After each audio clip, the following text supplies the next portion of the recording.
Hi everyone and welcome back to QuotaKrusher. This is Module 12, Negotiations. Over the next little while, I'm going to give you my key insights into this really important skill. We're going to go through a matrix which is going to be very helpful for you in your negotiations. And it's an approach you can use and quickly learn to be able to put into play yourself. Now, negotiations is something you'll do on most deals, and it brings together many of the lessons you've learned in the other modules, not the least of which is the use of personal power. But before I get into it, I want to say congratulations, because if you're negotiating, it means you're running deals that are getting to a culmination. So that's great.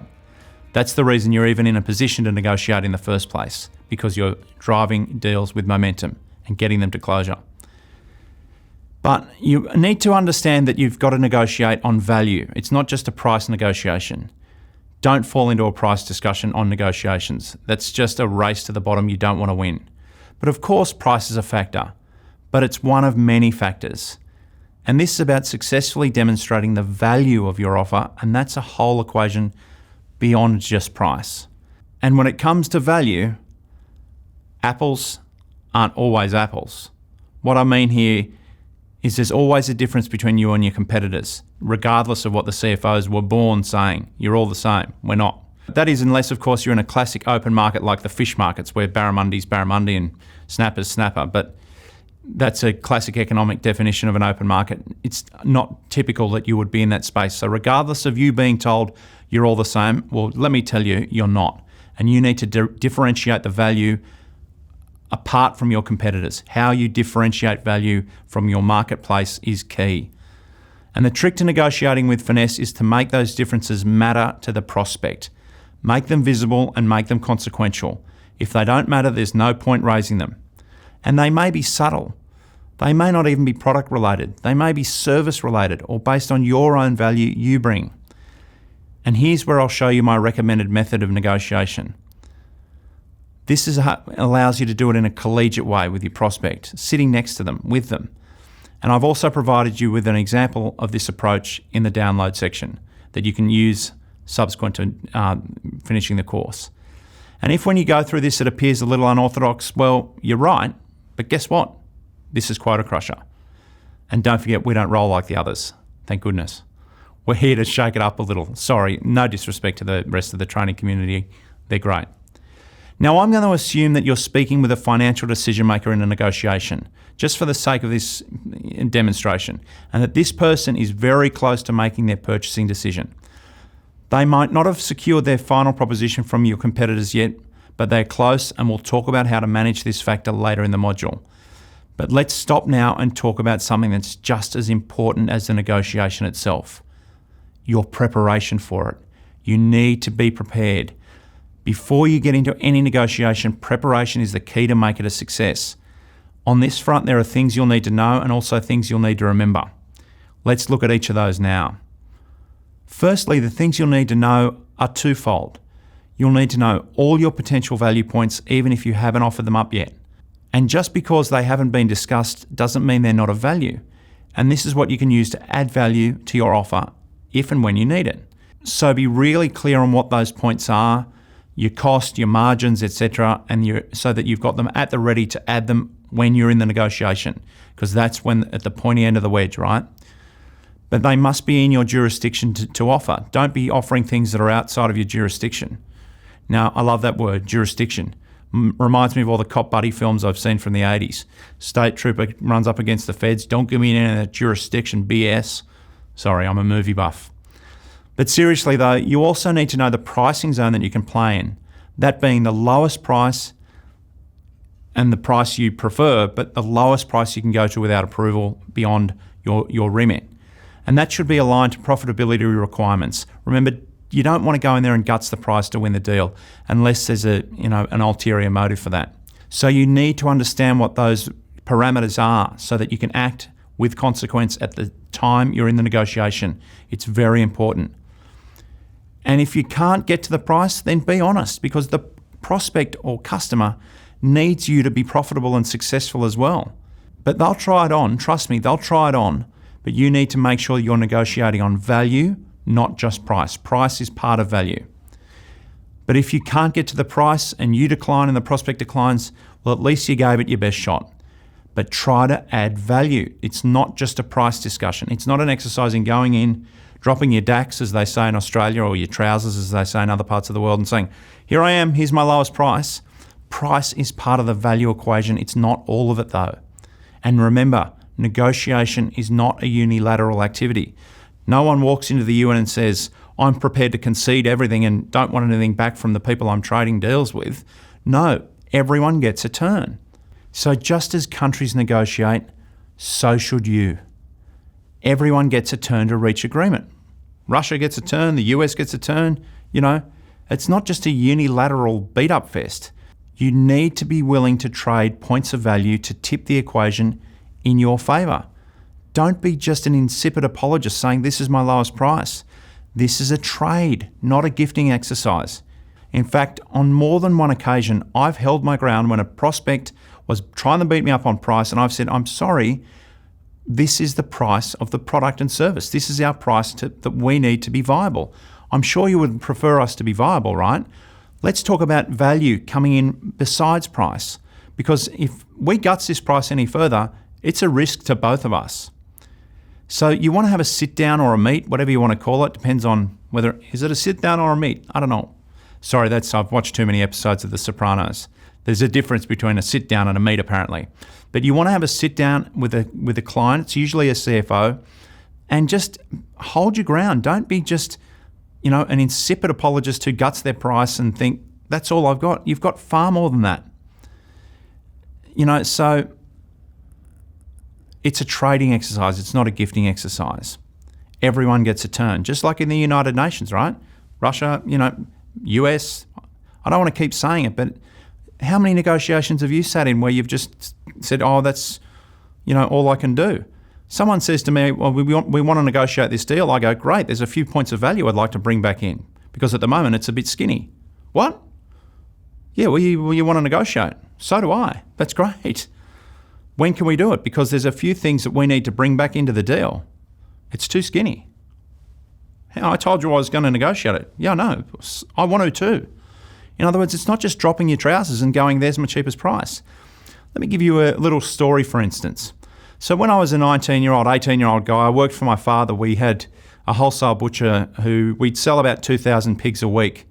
And we'd be in this big refrigerated meat hall, other vendors with lamb and beef, and we'd have pork. And my job was to sell to the cash sale people that had come in off the street, not the butchers. They'd be Italian, Spanish guys, typically.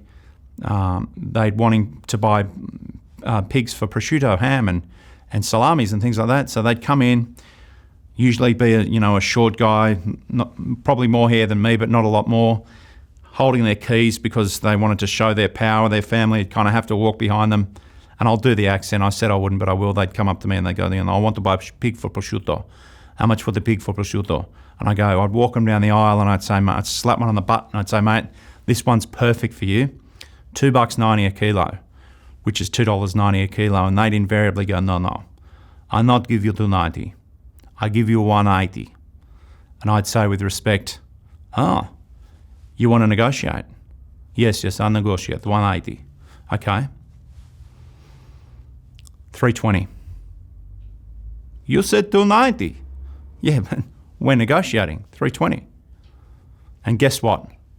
I'd sell it for $2.90. So that's negotiation. Everyone gets a turn. And I'll give you another example. The guy that taught me that, Dave Wynn, Dasher Dave Wynn, that I work with, the ultimate Australian, he's probably second to Crocodile Dundee. Dave works in a butcher shop in a place called Young now in central New South Wales in the big state of Australia. And people would come in and they'd say, $16.95 for lamb cutlets, is that your best price? Dave would say, nah, 18's my best price. You can have it for $16.95. And there's that larrikin charm, but the message contained within is it's a bilateral activity. It's not just about dropping your DAX and offering up your best price. My best value is this. We're going to get a safe, reliable, low-risk project for a fair price. There you go. And let me tell you, when you buy a car, you buy it on a number of criteria, each with different weighting. Brand, safety, performance, reliability, Technology, for instance, right? Resale value. So when you're sitting with a CFO and they're saying, you're just too dear, we like your product, but it's not going to happen, you're just too expensive. Well, would you mind if I sat with you and just went through this and we'll try to work out the best proposition for you? Is that all right? Yeah, sure. Okay, so we'll call the CFO Jenny, for instance. I won't call her Jenny because I can't do a female voice. We'll call the CFO Jeff, right? Good old Jeff's coming back into play. So Jeff, what I'm hearing is you like our product, but you feel the price is too high. Yes, Julian, you got it in one. We can buy any of you guys. We'd like to buy you guys, but you're just too dear. Jeff, would you mind if I sit with you and just go through this in detail so that I get a better understanding of what we're able to do? Yeah, sure. Now, Jeff, working down the page, so there's three of us, so A, B, and C. Just call us A. I don't need to know who the others are. Now, price is important to you, right? Oh, yeah. How important out of 10? Oh, it's a 10. So that's a 10, right? And out of 10, if one's really bad and 10 is you're really happy, where are we on price? Oh, you're a 7. What about the other guys? The B player. I won't say the B player, the vendor, B. Oh, they're an 8. And the other guys are a 10. I love their price. So 7, 8, 10. Now the product. Out of 10, how important is that to you?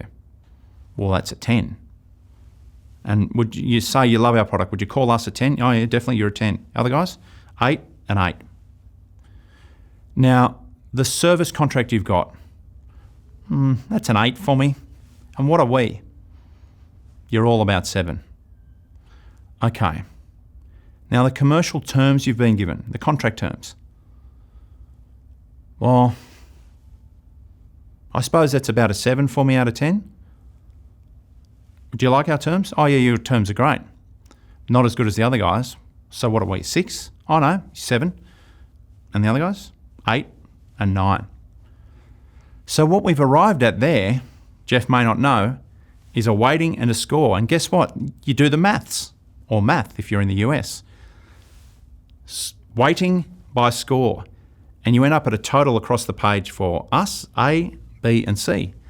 And you might find that the total of your weighting by score, the aggregate of that might be 290 something and they're 230 something and they're 260. We're already in front. We're behind on price, but on the value equation as to the aggregate of how you buy, we're already there. Welcome aboard. And if you ain't there, then nudge say, well, okay, we're a 7 at commercial terms at the moment. What about if we lowered the renewal rate and extended the contract term in your favour? Well, that'd put us up to a 9. 9 times the weighting, there you go. Whooshka, we're away, right? That's how you negotiate because people buy in weightings and scores. Well, that's really important and you're doing really well. That's a 10 and a 10, right? 100. So it would help to do that on the back of an envelope, old school. Don't use Excel because they'll see it coming. Have a calculator ready, do it on the back of an envelope, side by side with the prospect. And you'll find that they'll say, oh, that's great. And they won't want to give you a decision. So qualify before you do it. Say, look, have you got the final propositions from my competitors? Well, yes, I do. Okay, then let's do this negotiation. No, I don't. Okay, well, I'm going to compete harder than any of them, trust me. But I need to know what I'm competing against because I can't fight a fog. Would you mind getting their final propositions and giving me last bite of the apple? Last, crack at the deal because I will work harder than them. And I need to know what I'm fighting or what I'm fighting for. I know what I'm fighting for, what I'm fighting against, right? And if you don't have that, do not do that negotiation because you'll just get negotiated again. And under no circumstances, leave them with your IP of that matrix calculation because guess what they'll do with it? They're going to take it and use it with the other guys. So that's how you negotiate. It's not unilateral, it's bilateral, sometimes multilateral. Use the essence of power that you've learned in the other modules. Don't be a weak, insipid apologist who's just dropping their price and has no imagination to understand the value equation. Remember that car.